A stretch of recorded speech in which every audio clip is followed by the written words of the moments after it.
Hey everybody. As you all know, I couldn't make it to class today because I'm having my 4 wisdom teeth pulled. Sorry I couldn't make it. Uh, Not by choice, but it's the only time I could have them pulled before spring break. Anyways, I'm gonna jump right into my presentation. I did my paper on the what's categorized as an eating disorder. I did that. I did my paper on pica. I'm sure everybody's heard of pica. If you haven't, good. If you have, pretend like you don't know about it. Um, so, what's pica? Pica is basically an eating disorder that involves consuming substances like dirt, lint, and paint. Paint chips, ice chips, things like that. They have no nutritional value for you whatsoever. Pica is more commonly seen in children rather than adults.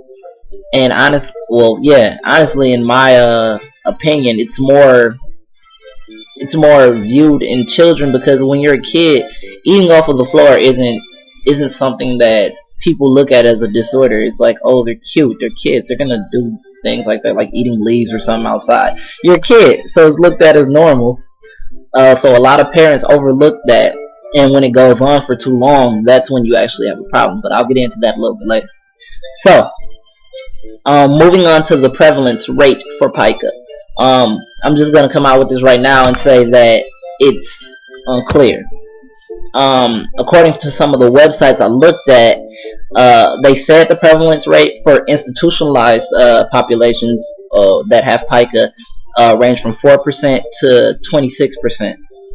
But yeah, like I said, for non-institutionalized populations, it's very hard to come up with a estimate, so they left it as unclear. Moving on to the criteria. In order to be diagnosed with pica, the persistent eating of non-nutritive foods or substances over a period of at least 1 month.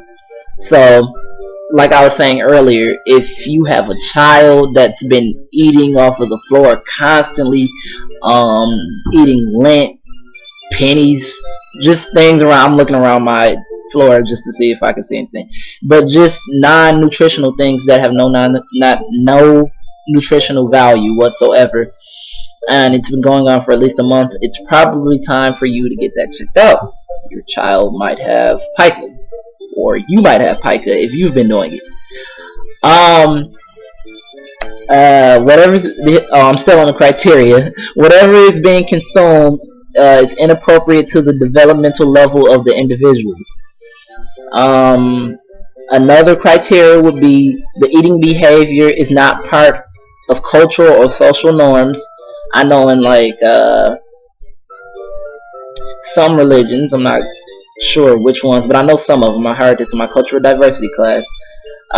Some religions have you eat really different things, and that's part of your culture or part of your religion. It's something that you do, so it wouldn't be seen as an eating disorder if you were doing those specific things for your religion or for your culture or where your background. If that's something normal in your family, it's something that you do, then nobody's gonna look at it as a disorder unless you go out in public and try and do it, and then probably figure out that that's probably a disorder.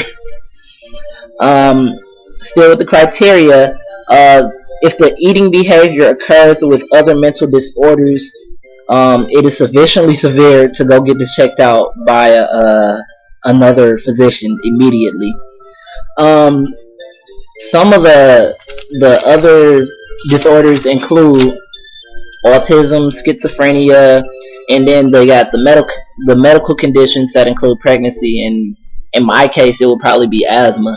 I know my mom, when I was younger, my mother tried to keep me away from lint, pollen, dust, dirt, all that, because I have asthma, and it's not bad as it was when I was growing up, but like it's dormant now. But I remember when I was little, I'm not gonna lie, I do remember eating like some lint, and my mom almost had a heart attack because she thought I was gonna have to go to the hospital. Um, but we're gonna move on to the risk and prognostic factors. Um, One of the risks and the prognostic factors includes the environment of which the patient or person with pica is in. Um, Depending on the type of environment the person in, it can impact on whether how much or what is actually being consumed. Uh, this goes right along with the amount of supervision that's gonna be given to that person with pica. Neglect, that's another risk and prognostic factor. It plays a big part in this because in many cases, I'm basically repeating myself again, in many cases, parents won't pay attention to you if you're a child and you're eating off of the floor. It's not, I mean, they will. They'll tell you to stop or something, but you're a kid. You're going to do it. So, it's not looked at. And I guess that's not really a type of neglect. I mean, leaving a kid at home or not having them being watched, and they're just like by the vent in your house and they're just eating dirt, and you don't say anything about it. That's more of a neglect type thing. So if you're doing that, that's neglect, and that's gonna play a big role in a child with pica. Lack of vitamins and nutrients. If a child with pica isn't eating what they're supposed to be eating, like meals or food, and you know they're not eating, they're gonna eat what's available to them. So if it's a pile of dirt on the floor and your child has pica, they're probably gonna eat that. Other factors include pregnancy and developmental delay. Moving on to the comorbidity.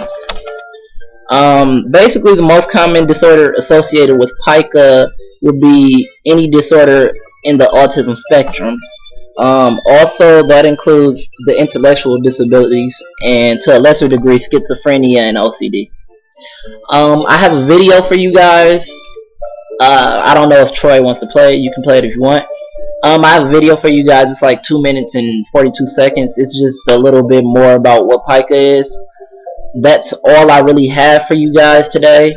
I wish I could have been there in person, and I'm not looking forward to having my teeth pulled. But I appreciate you guys, and thank you for watching my presentation / video. See you.